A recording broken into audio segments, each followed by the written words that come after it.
You're listening to What's Wrong With This Picture? Freaky Films and Why We Frickin' Love Them.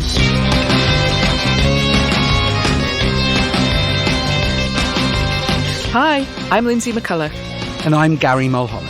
And in each episode of What's Wrong With This Picture, we'll be looking at a movie we think is weird and wonderful. We sometimes do include the endings where it's key to what the film is, so please be prepared for that. So anyway, buckle up and join us on a journey to dangerous cities, suburbia, and other fantasy worlds. It's going to be a wild ride. This episode is the weirdest and wonderfulest movies of the last 10 years.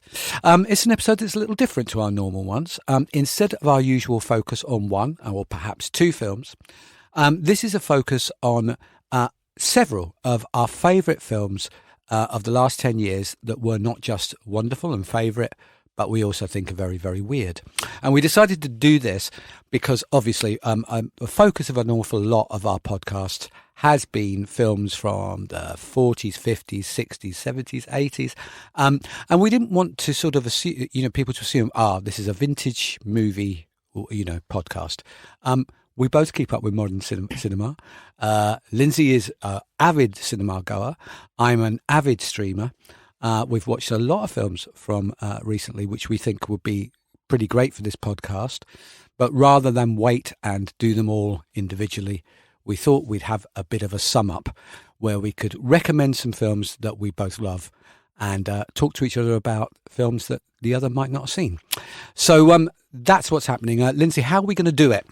Okay, I just wanted, before we go into how we're going to do it, I just wanted to add a bit about why I think, for me, I want to do it. You're right. I'm obsessed with old films, and you mentioned 70s and 80s. For me, I'm the 30s and 40s generally. That's true. And I love old Hollywood, and a pal of mine sent me a list that I'd made for when I first started being on Facebook, which is, 15, 18 years ago.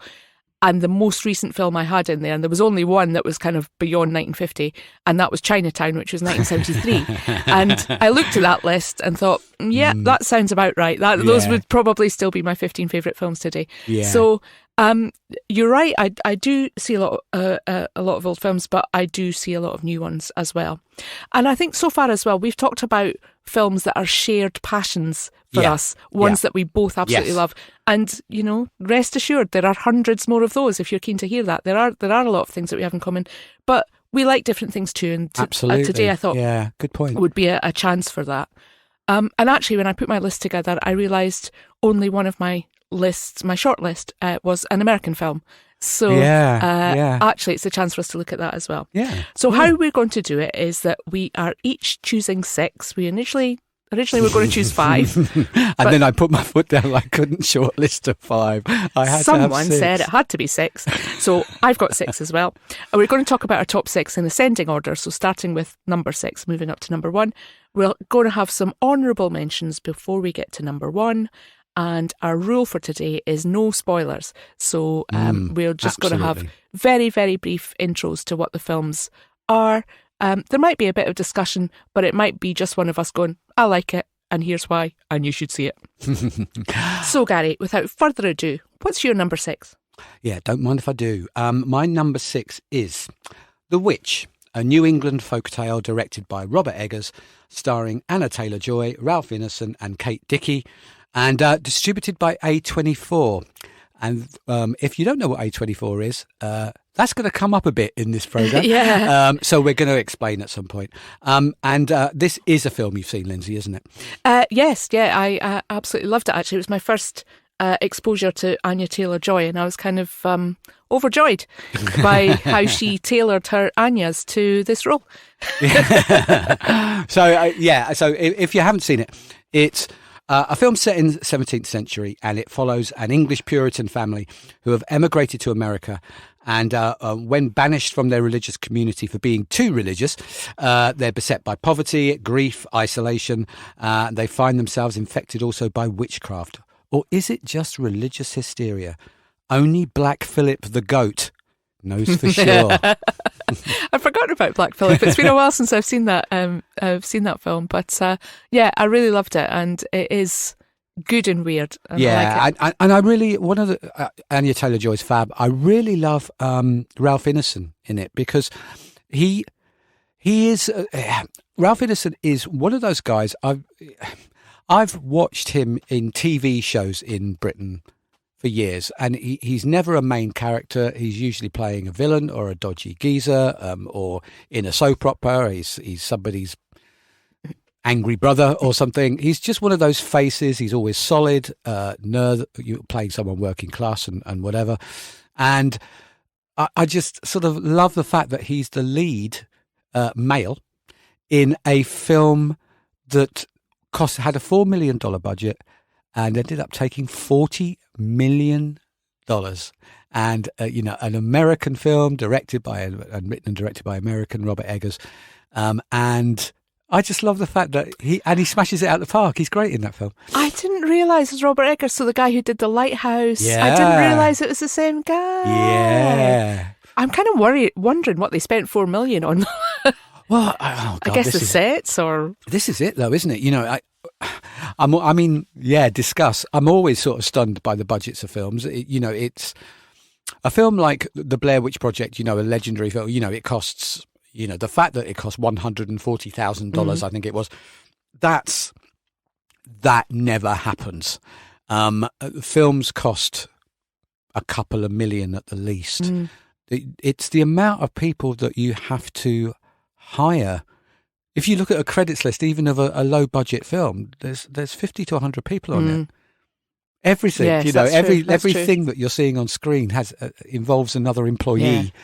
The set design, the costume design, the hairstylist, the assistant to the blah blah to the blah, the key grip, and I've never even really known what that is. There's more than one photographer, cinematographer. There's a bunch of them, and if your film has any CGI in it, it's going to need another 1,000 people in Korea or somewhere in South Korea. So it all adds up to a lot of money, and so it's really interesting. I was hoping you'd talk a little bit about A24, Lindsay, because they are a collective of people, or not a collective of people. It's a business, but they're changing things. Yeah, and they've only been going. We just looked them up because sometimes you look at the end of a film, it's like, oh, that's A24. Oh, wait a minute, that's A24. Yeah, exactly. So we just looked them up just before today. So set up in 2012, which is only 11 years ago. This is August 23, we're recording this. 11 years ago, and it's incredible what they've done. So their first kind of big... they started off as a distribution company, but have since become distribution and production company, i.e. they don't just distribute films, they make their own films under their own imprint. Yeah.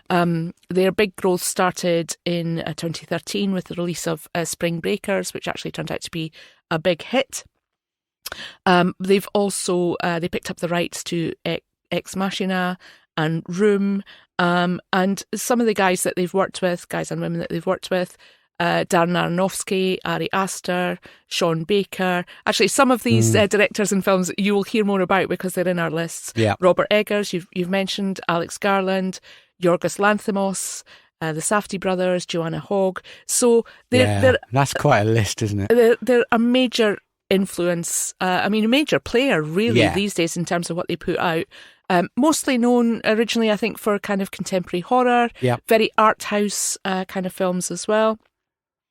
And just some of the films they've involved in. So their highest grossing films, Everything Everywhere All at Once, which was like a big hit in 2022. And the last Best Film Oscar winner. And I don't really understand why. I felt it was wildly overrated, but we agree on that. Good for A24. But they have done things that we have liked severally and together. So Midsummer, which we've done elsewhere here. Moonlight, another Oscar winner. Talk to Me, very recent horror film, which is getting good buzz. Lady Bird, Greta Gerwig's film. Yeah. I mean, slightly overrated, like maybe everything she does. Maybe, but look what it was the beginning of. Yes, absolutely. Uncut Gems, obviously, things like that. So they've done a whole range of things. I can just see that looking at their top 10 highest grossers. Everything Everywhere All at Once is number 1. Number 10 was The Whale, which I don't know if you saw that with. No, I haven't seen it, and because it's Aronofsky, I've kind of gone back to it again and thought, you got to watch this, because you told me at the time the reason, because Lindsay's very influential on my thinking. I'm not even going to pretend, but Lindsay had gone along to the cinema to see it and said, I don't like, it's Brendan Fraser's performance and nothing else. Yeah. And I kind of went, yeah, I don't know. But a few people have then been speaking to me about, but Brendan Fraser's performance is unbelievable. You need to see it. That is true. And he plays, morbidly obese guy. And is it a spoiler? I don't want to spoil it. But anyway, whatever happens to him, I won't spoil it. We did say no spoilers. I won't spoil it. But whatever happens to him, a friend of mine who'd gone to see it, I said, did you like it? She said, I could not wait for whatever happens to him to happen to him. Oh, yes. Ouch. Harsh. Yeah, it is harsh. Blimey. All right, then. Now I'm doubly intrigued now. Yeah. So, but anyway, yes, back to our list. Back to our list. So, shall I go on to my number 6? Yes. What's your number 6, Lindsay? My number 6 is a Danish film from 2020 by Thomas Vinterberg, Another Round. So it stars Mads Mikkelsen as a teacher, and he and 3 of his fellow teachers, they're at a secondary school. They're all slightly disaffected. One of them has read an article somewhere, whatever this article was, that your body lacks alcohol. And this is why they're tired. This is why they're lethargic. Of course, they're 4 middle-aged men who are teachers. Yeah. This is why they're tired. This is why they're lethargic. And this article suggests just topping up your alcohol in small doses all day long to make yourself at the peak of your fitness. They start to do this, and it works brilliantly. Until it really does not. Yeah. And so I really enjoyed that film. It's a great film. Mads Mikkelsen, I think, is fantastic in it. And at the end, he does this dance in front of his class of kids. So it's like their graduation. And he does this dance on the docks of like a harbour, which is just incredible. And it's a film really with interesting. A lot of heart and a lot of poignancy, but it's really, really funny.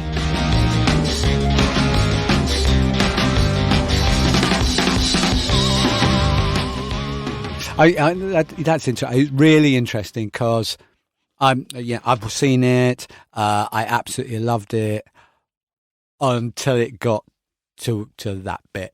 And you didn't like that bit? It annoyed me intensely, but we're not going to do spoilers. No. So, not going to talk any more about that. Okay. Another Round, though, is a quality performances all round. And Thomas Vinterberg, it's been a long time now that he's been a really good director. Yeah. So, a Danish one for number 6 for me. Who's your number 5? Number 5 is Mandy. A 2018 action horror film directed by Panos Cosmatos, and it stars Nicolas Cage being Nicolas Cage, also Andrea Riseborough and Linus Roach and Bill Duke, and strangely amongst its producers, in fact I think the producer is Elijah Wood of really? Lord of the Rings. And so Mandy is set in 1983 in the Shadow Mountains. Nicolas Cage plays a lumberjack whose writer wife is murdered by an incredibly strange biker cult who appear to have been driven satanic by an especially bad batch of LSD and are led by a Manson-esque narcissist called Sand. Cage does what a man has to do in a landscape that has become a drug-fueled heavy metal nightmare. It's a horror movie on one level. On another level, it is drug-fueled madness and one of the most beautifully visually realised psychedelic films I've seen for a long, long time. Linus Roach plays a bad guy and is a revelation. I've never thought much about him as an actor, and he's just unbelievable in this. And at its heart is this really beautiful marriage, and it's just that great bit of filmmaking which establishes something really, really quickly, so that by the time something bad happens, you actually really care about everyone. And Nicolas Cage is his manic best. I admit I am a huge Nicolas Cage fan. I don't know why, but I've had a sort of maybe it's a midlife crisis, a late life crisis for some reason. He's kind of my favourite at the moment. There's something about his over the topness that just fills me with joy, and he's just bloody marvellous. Yeah. And I have seen this one too, and I really, really enjoyed it. And it did. I don't know what kicked off your late life I can cageness. explain it, actually. Yeah, go on then. It was a series of things. It started on this podcast. So we were doing Midsummer versus Wicker Man. Oh, that's right. Yeah, that's right. Oh my gosh. And we started, and we mentioned the remake, and I had forgotten. It's almost like I'd had this block. It was so bad that I decided to block it out for self-protection. Yeah, because I said you said to me, "Oh, have you seen it?" And I was kind of like, "No, I haven't seen it." And then it was like, "Yeah, I have." and then we were talking about how awful it was, and then I was watching a lot of stuff about film on YouTube, and I started to realise that one particular scene from The Wicker Man turns up on every list of top 10 worst acting performances, top 10 worst scenes, top 10 biggest overacting ever, top 10 stupidest ideas ever. If there's a negative list, this scene is on it, and it's one where Nicolas Cage has been caught by the cult people, and they put bees. They put him. He's phobic about bees. That's the thing. And then they put a thing on his head, and he's trapped with bees, and he's just kneeling on the floor, screaming, "The bees! No, not the bees!" And it's hilarious. And the more I watched him do this, the more I thought, that's almost heroic, though, in its terribleness. Yeah. Heroic in its terribleness. I can't get it out of my mind. So then I bought Bad Lieutenant. I hadn't seen it since it came out. And I thought, this is brilliant. His version of Bad Lieutenant, not the Harvey Keitel original, which is also brilliant. Yeah. But his, the Port of New Orleans one, Werner Herzog. And it's just, oh my God, this is brilliant. I love how over the top he is in this. And then I watched Vampire's Kiss, which I'd never seen before in my life. And I just think it's one of the funniest, most brilliant, ridiculous acting performances of all time. And I suddenly realised, I'm really enjoying absolutely everything he does. Yeah. And I started to go back to things like Con Air, Face Off. And I was just getting this enormous joy from just watching him. And I suddenly realised, you know what? You love Nick Cage. Yeah. Get on with it. Yeah. And that one with Pedro Pascal, the enormous weight of massive talent, is it? Yeah, the unbearable weight of massive talent. That's it. Very funny. That is so great. That is so great. And that, I remember that had happened when I'd been saying to you, watch Paddington 2. Watch Paddington 2. It's great. And you're like, yeah, all right, Lindsay. All right, I'll watch Paddington 2. Ha, ha, ha. And then, we watched Paddington 2. And it was amazing. And it's brilliant. And then there's a tribute scene to Paddington 2. And it's like, this is the universe sometimes aligns. Yeah, absolutely. And it's aligning to tell me that Nicolas Cage is my favourite actor at the moment for, I don't know, reasons both genuine and ironic, I think. And Mandy is an excellent example. It really is. So what is your number 5? My number 5 is kind of the opposite of Mandy. It's a French film from 2021 by Céline Sciamma called Petite Maman. I have not seen it. Following the death of her maternal grandmother, 8-year-old Nellie and her mum are clearing out the grandmother's house. Nellie leaves the house and meets a girl the same age. This is not a spoiler to say, after a while it becomes clear that this new girl, Marion, is actually Nellie's mother as a child. Which Nellie knows, but Marion doesn't. So it's how it's weird is it's very much kind of time travel, Portal. Unlike other kind of time travel films, there's nothing Nellie needs to go back and solve or change or prevent. It's just she happens to find a way back in time. She meets her mother as a child. They become friends. But it's a way for Nellie's mother, Marion, as an adult, how she is getting over the grief of her mother. Right. So when Nellie goes back to meet young Marion, Nellie knows that Marion's mother dies, when she dies, how she dies, what's going to happen.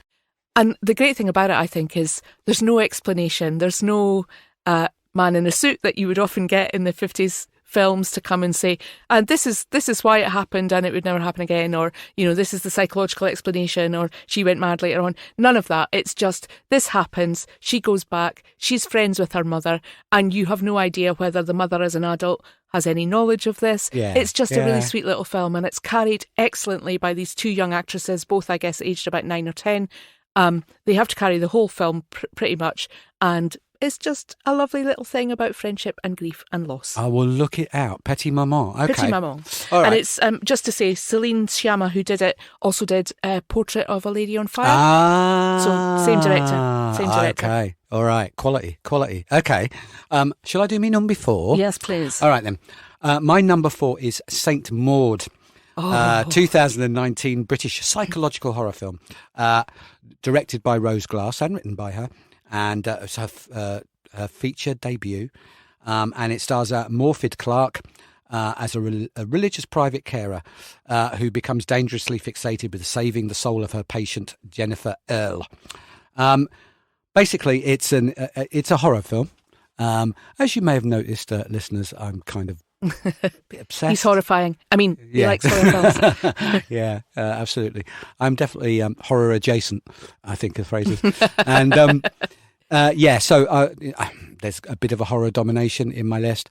And Saint Maud is the perfect example of an A24 film, yet again, which takes a very powerful human emotion, in this case guilt, and then finds a way to do horror with it, and mixes horror tropes with actually, a deep exploration of guilt. It's also, there is a bit of a theme in the films, and I only realised when I sort of put my list of my favourites together, of religion. Films that look at various aspects of organised religion. And we're not doing spoilers, this has one of my favourite endings of a film of the last 10 years. It's an amazing ending. Yeah, and just to say that there are kind of juxtapositions between what is likely to be happening in real life and what is likely to be seen or experienced by Maud, and it really is an incredible film, and it's hard to say too much without giving away spoilers. But I think it's lean as well, isn't it? It's a nice short film. Yeah, it's short, it's taut. There's none of this. Oh, let's do this at 2.5 hours kind of thing. It's a 90-minute idea done 90-minute way. Not an ounce of flab. Two incredible lead performances by the two lead actresses. It's just, I can't speak too highly of it. Yeah, no, it's wonderful. What's your number 4? My number 4 is an animation, maybe the first animation we've done on the podcast, I think. Yeah. And it's a French film from 2019 by Jérémy Clapin, and it's called I Lost My Body. Okay. And it's the animated adventures of a disembodied hand trying to find his body across the other side of Paris. You've picked this film up to me before, and I'm only just remembering that now. It's so funny. Is it funny? It's got its funny parts, but actually it's mostly poignant. It's adventurous. This hand is brave. A lot of it is done from the point of view of the hand, and you can't help but be reminded of the Addams Family thing. Right, yeah, okay. And the thing that they had in the recent Netflix series Wednesday, which is about Wednesday Addams, was really excellent, and again, a real character. But they do that. That's a real hand, green screened. Right, okay. So the person's wearing green, and you can only see the real hand. It's not CGI outside of that. This one is a cartoon, and nonetheless, animation. We don't say cartoon anymore, do we? We say animations when it's adult films. This is an animation, but nonetheless, the character that this hand evinces, and as I say, it's brave. The hand can see and can think. Right. It gets into a fight with some rats in the subway. Genuinely scary. Wow. Genuinely scary.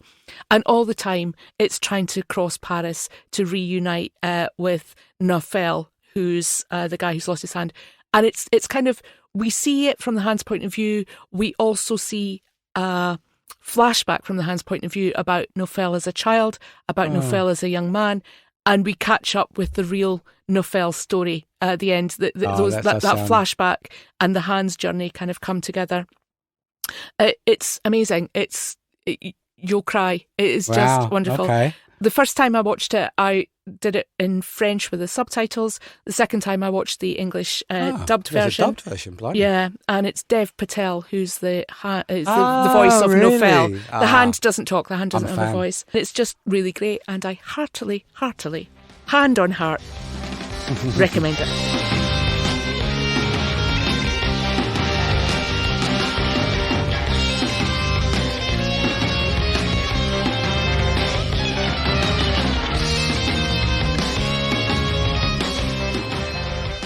So my number 3.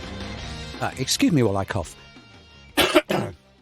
My number 3 is Raw.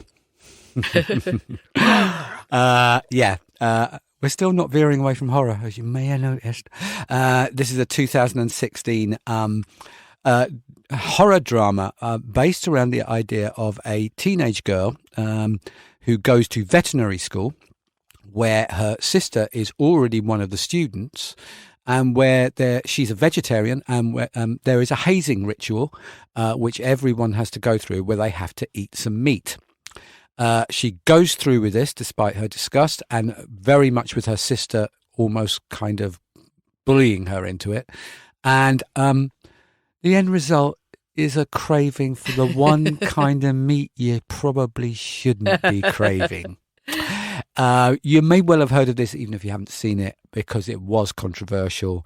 It's one of those films where, and I sometimes think these stories are very apocryphal, because they always seem to be at a film festival. At a film festival, people were fainting / throwing up / had to be rushed to hospital / rioting, in the seats or something. And it's kind of like, yeah, where's all the film footage of people doing that? Yeah. I'm not sure I really believe Pixar, it didn't this. happen. Yeah, do you know what I mean? What a great way to advertise a film. But nevertheless, some of the, if you are somebody who is radically vegetarian and vegan, don't go and see this film. If you're not, and you have a strong stomach, do. But actually, more than anything, this film is about public school and university and the weird rituals of the middle classes, and it's about sisters.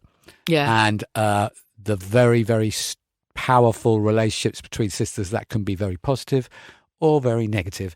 And it's the director is Julia Ducournau, who I'll be mentioning again later, and it's just a fantastic. It is great, isn't it? And you wonder.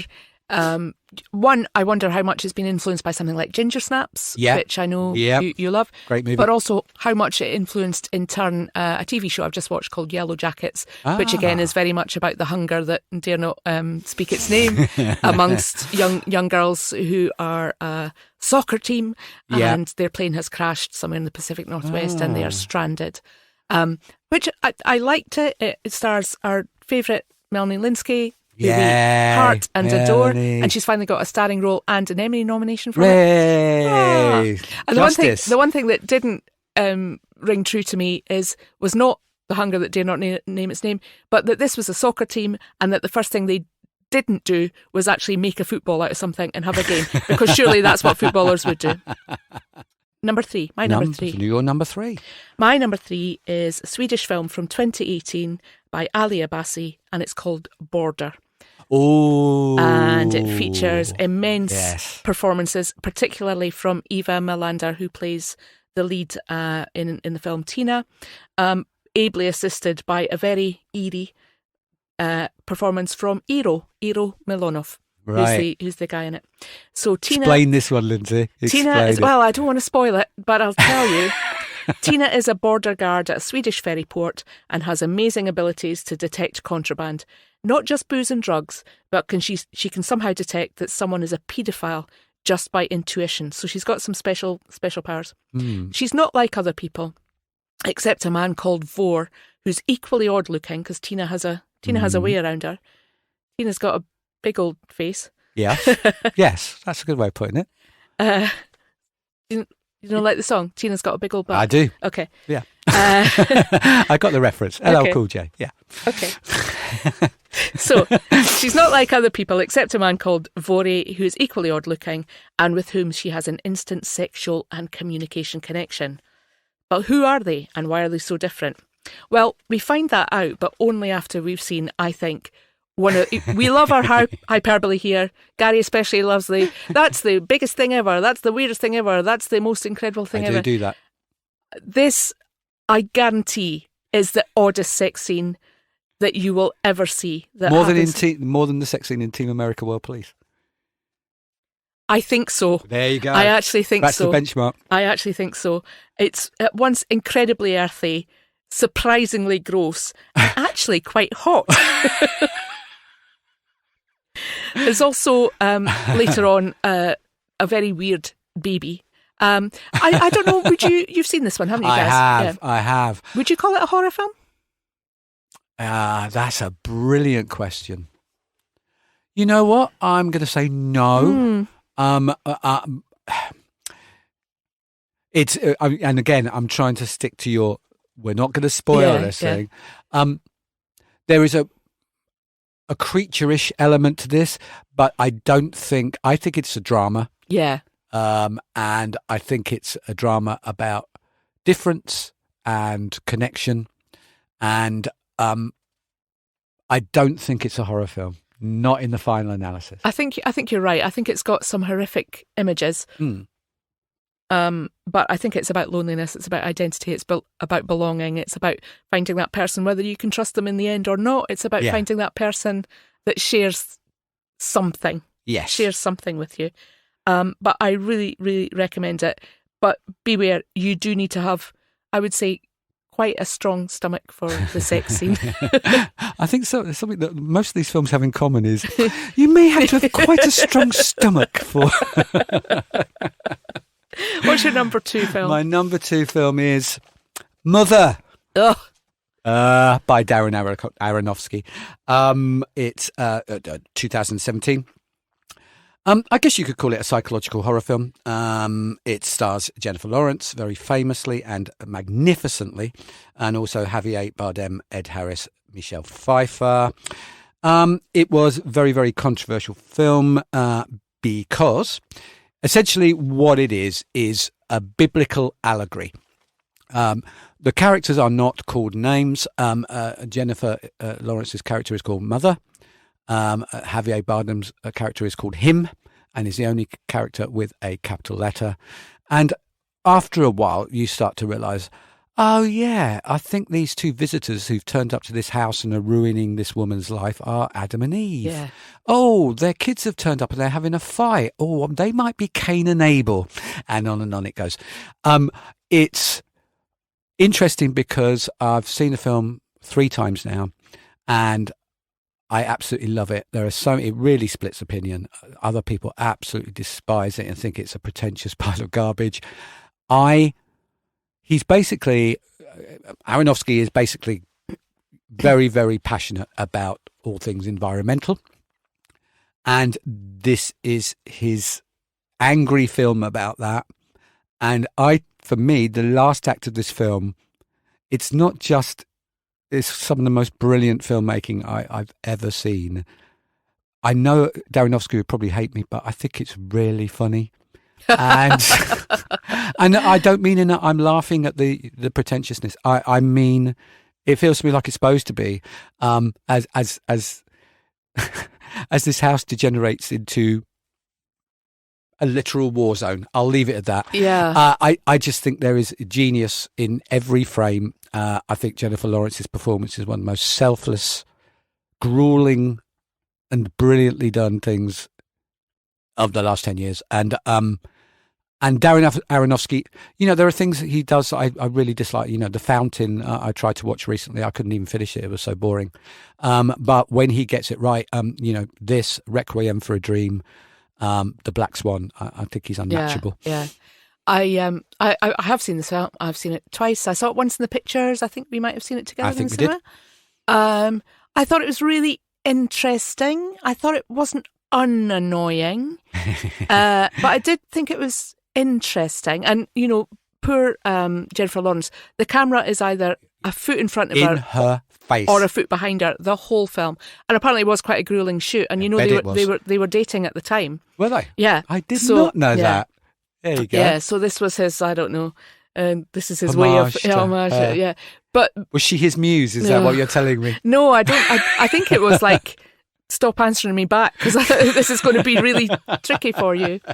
I saw it a second time, and that time was on the TV, and it is I think it is a big screen kind of film. Really. Yeah. And seeing it on the TV, it annoyed me even more. Oh, that's interesting. Yeah, and I found it equally kind of, at once mysterious, what does it all mean? At the same time as, wow, this metaphor is really incredibly overt and obvious, and stop hitting me on the head with it. On the nose, as they like to say these days. Yeah. And I think in the end, annoying. Okay, and you know what? You are not alone in this world. There are Aronofsky fans who hate it.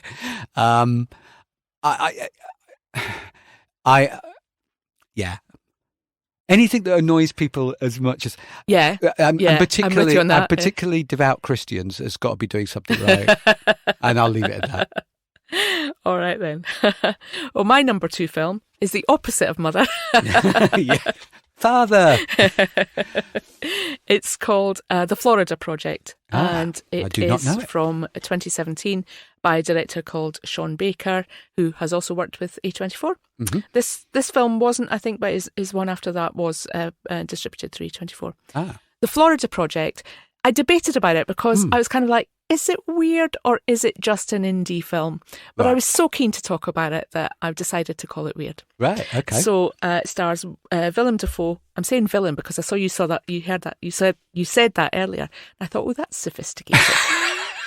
So it stars Willem Dafoe as Bobby, and an absolutely incredible performance by, I think, a 6 or 7-year-old girl who's called Brooklyn Prince, and her character name is Mooney. So just a bit of background about the title, The Florida Project. Yeah. That was what Disney called Disneyland before Disney was built.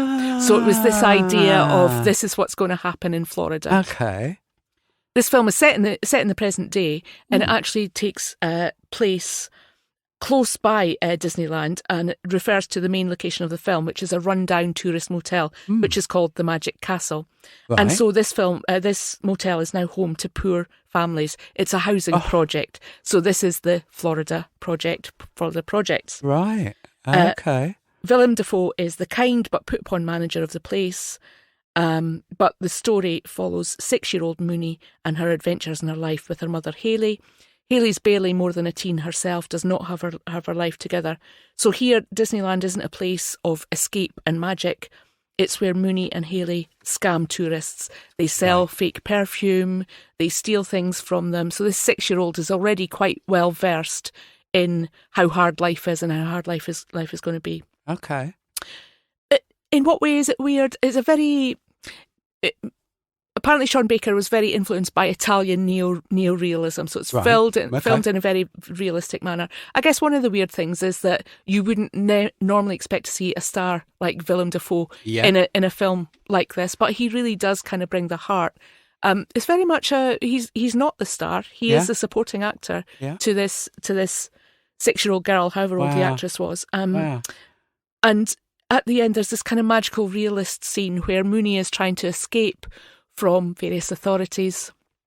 Her mother's been deemed, spoiler, she's trying to escape from various authorities. Yeah. And for the first time, her and her little friend have gone to Disneyland, not as scammers, but as kids. And there's this kind of magical realist thing where she kind of realises how other people experience this place that for her has not. Okay, that sounds heartbreaking. Has not been that. It really is. It really is heartbreaking. And I really recommend that you see it. I think it's an amazing, amazing film. You sold me. And Sean Baker also did a film called Red Rocket, which I think is slightly weirder. But I think that's 21, 22. It's more recent than that. And that is good. I also recommend that. If you only have time in the rest of your life to see one of them, see The Florida Project. If you've got time to see both, see both. Okay. Red Rocket was distributed through A24, and it concerns a kind of out of work, broken down ex-porn star who comes back to this. It's another kind of working class landscape Yeah. that has nothing in it apart from a donut shop. And there he meets this young girl who he wants to groom for a porn career. That one is weirder because it's like, you don't know what's real in that one and what's not real in that. Okay. But they're both excellent films. And his first film was called Tangerine, which I haven't seen, but everybody rates that one as well. That at least, yes, the name's familiar. Okay. All right. Sean Baker. Those 3 films, I need to watch them. Yeah.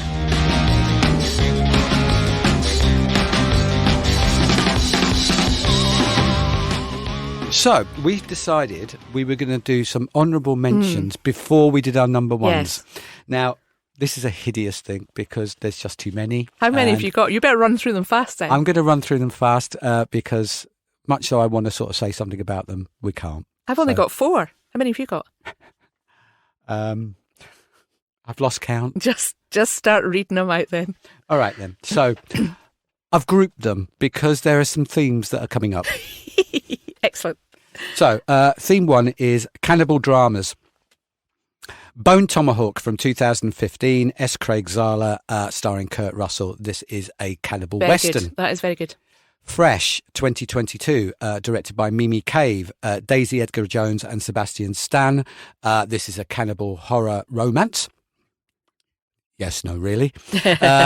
Bones and All, 2022, Luca Guadagnino. I hope I've got his name right. Starring Taylor Russell, Timothée Chalamet, and Mark Rylance. Just being astonishing. Cannibal romance. The next grouping is a birth horror. So, also directed by Julie Ducournau, who we've mentioned already. Titane, 2021, starring Agatha Roussel.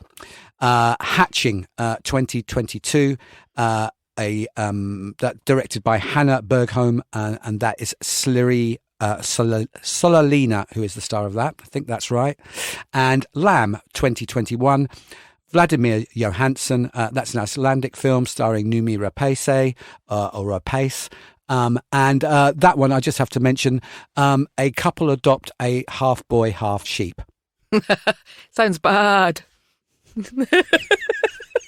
I can't believe.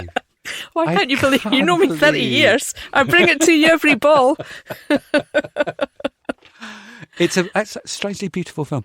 Horror sci-fi, sort of another list. The Stylist, 2020, Jill Gavagizian.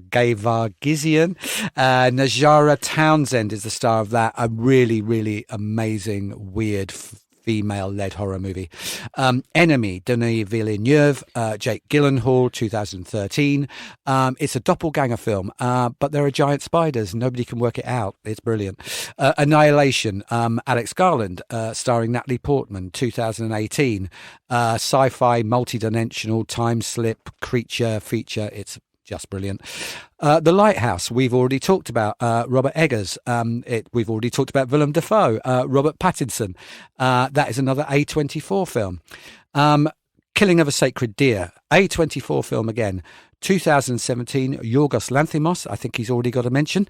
And is it Barry Keoghan? Is that how you pronounce his name? Yeah. And Colin Farrell are absolutely unbelievable in this film. The remake of Suspiria. This is again Luca Guadagnino. That is so much not how to pronounce his name. Dakota Johnson, Tilda Swinton, Mia Goth, who is kind of like the poster girl for horror at the moment. A remake of the very famous Italian Giallo, which I guess is controversial, but I think it's better than the original. Horror fans will stalk me in the street, but I'm afraid I do. And a very odd found footage film called Be My Cat, a film for Anne, starring and directed by Adrian Tofai from 2015. That film is terrifying. And there are 3 non-horror films that I would like to mention quickly. Triangle of Sadness, Ruben Ostlund from 2022. E.O., Jerzy Skolimowski, 2022. That may well be the last film he ever makes. He's an extraordinary director who has been directing films for over 50 years. And that is a remake kind of O Hazard Balthazar, Robert Bresson's film about the life of a donkey. And I think it's even better than the Bresson film, and it's just unbelievable. And Locke is the last one I want to mention. This is Tom Hardy, and it is a film shot entirely in a car, and where he is one man talking into a mobile phone, and that's it. And it is incredible. So there's lots of those there I haven't seen. You mentioned that we had already mentioned Yorgos Lanthimos. We didn't, because I wanted to include Dogtooth, but it was out of the 10-year period. I wasn't allowed to have it because it's from 2009.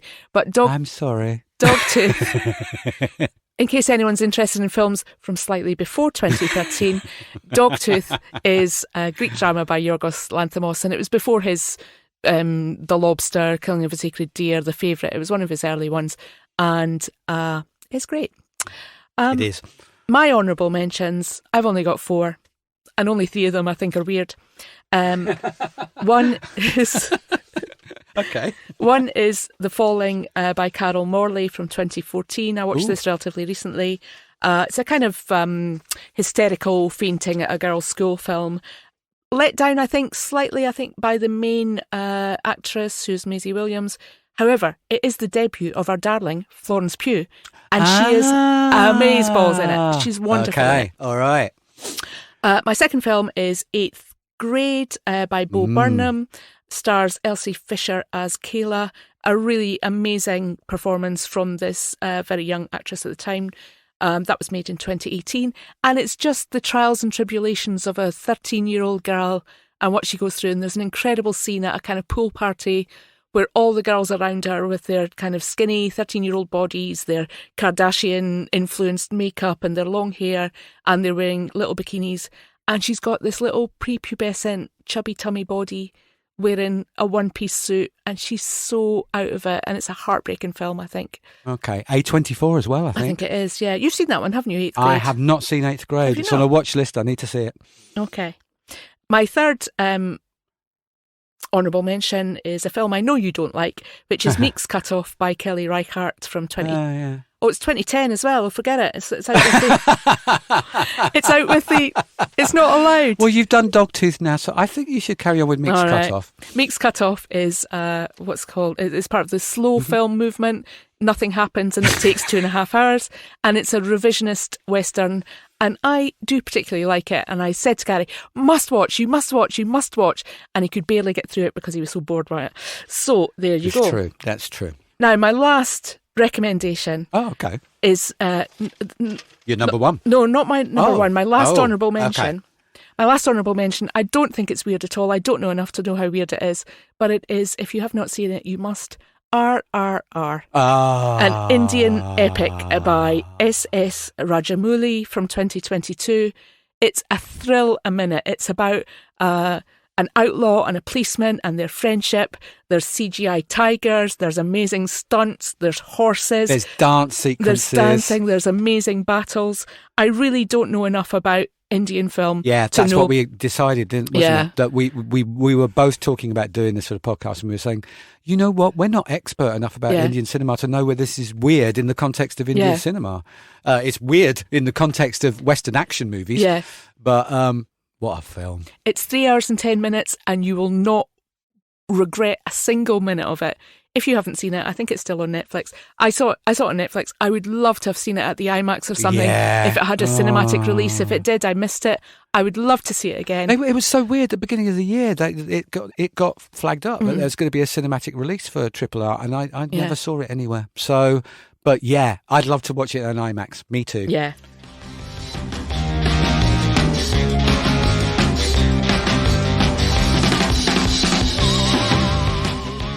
So those are my honourable mentions. Only 4 and really only 2 because one was out of date and one isn't weird. But average, with Gary's 40 and my 2, an average of 20. Gary, what's my number one? Okay, so my number one is the only one of my 6 that is not a horror movie. The Banshees of Inisherin, 2022. A black tragicomedy. Film directed and written and co-produced by Martin McDonagh, set in a remote and fictional island off the west coast of Ireland, starring Brendan Gleeson, and Colin Farrell, and with a really amazing support from Barry Keoghan and Kerry Condon, and a donkey, I think. No.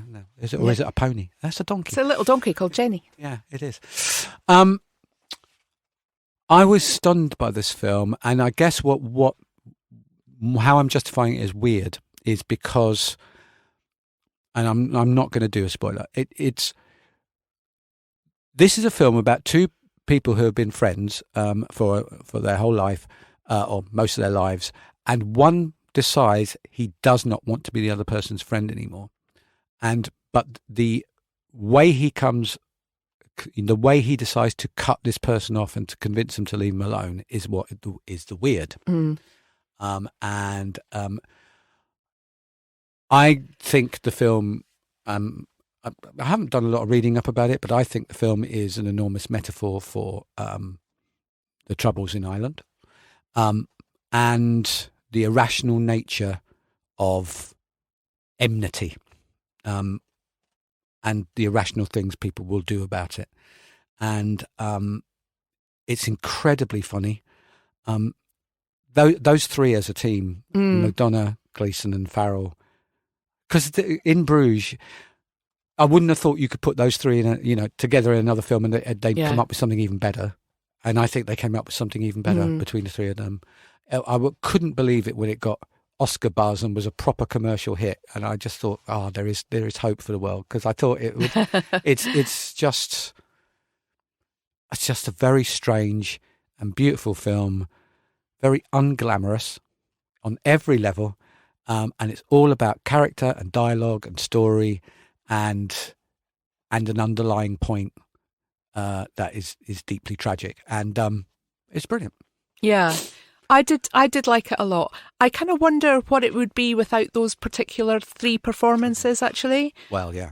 But but luckily the film has them, so we don't need to have any conjecture about that. I do think it's a great film. It's got a great sense of time and place, and the unreality of the situation. Yeah, I mean, yes. I do not buy that it's a realistic depiction of how a friendship might end at all.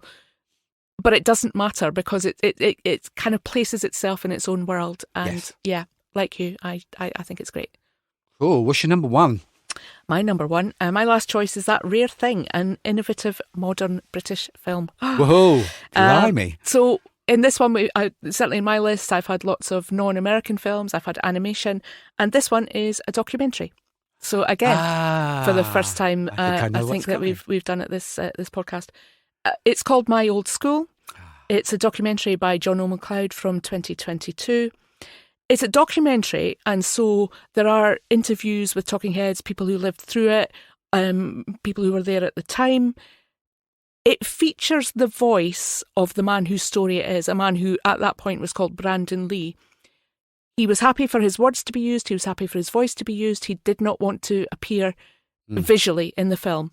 And so instead his words are lip-synced by Alan Cumming incredibly well. Incredibly well. Does a brilliant job. So Alan Cumming is kind of dressed up as this kind of person, and he lip syncs the story. And the story is, in 1993, again, no spoilers, you really need to watch this film, but in 1993, Brandon Lee enrolls at Bearsden Secondary School in Glasgow. Right from the start, there's something odd about him, and the other students, the other pupils, kind of realise there's something odd about him, but don't know what it is. And Brandon's story mixes, as I say, Brandon's actual testimony, interviews with former pupils, and animation to depict the old days at school. It's a jaw-dropping true story. It really is. You can't believe that this happened, but it did happen. There's surprise after surprise after surprise. And if you've ever seen a film noir, you'll know that narrators can't be trusted. And so it proves with Brandon Lee. We see some actual pictures and some actual footage, because he was, when he was at the school, he was in a school play, which was filmed. And so we see some actual footage of the school play towards the end. But actually, what is being lip-synced is a very self-serving kind of tissue of lies. And one of the surprises is that the director of this film himself has a kind of personal connection to this story, which is a great kind of funny surprise when you find that out. Yeah. It's just, I don't know how else to say it. It's a great story that you will not believe is true, and it is true, and it's funny, and it's got that kind of Scotland, particularly Glasgow humour.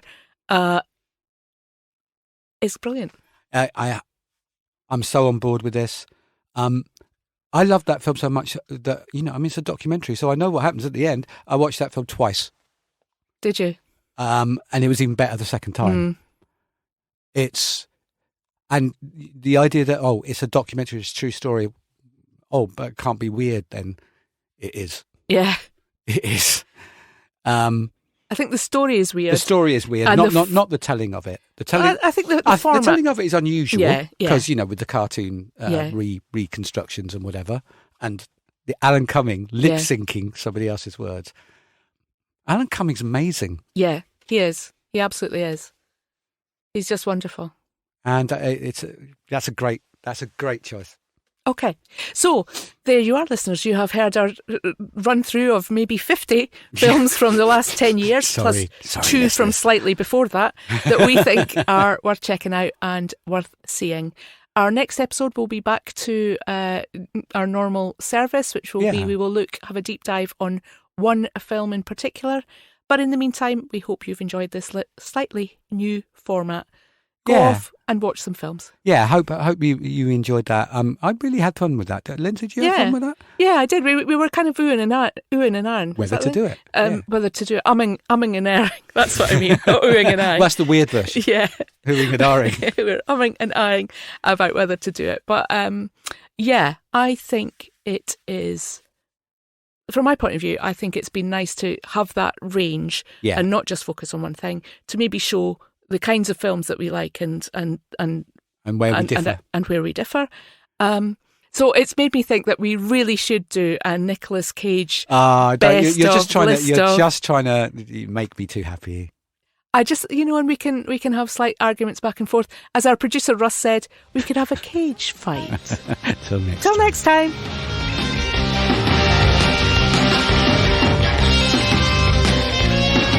What's Wrong with This Picture is brought to you by Lindsay McCulloch and Gary Mulholland and is recorded by Russ Keffert at Audio Egg.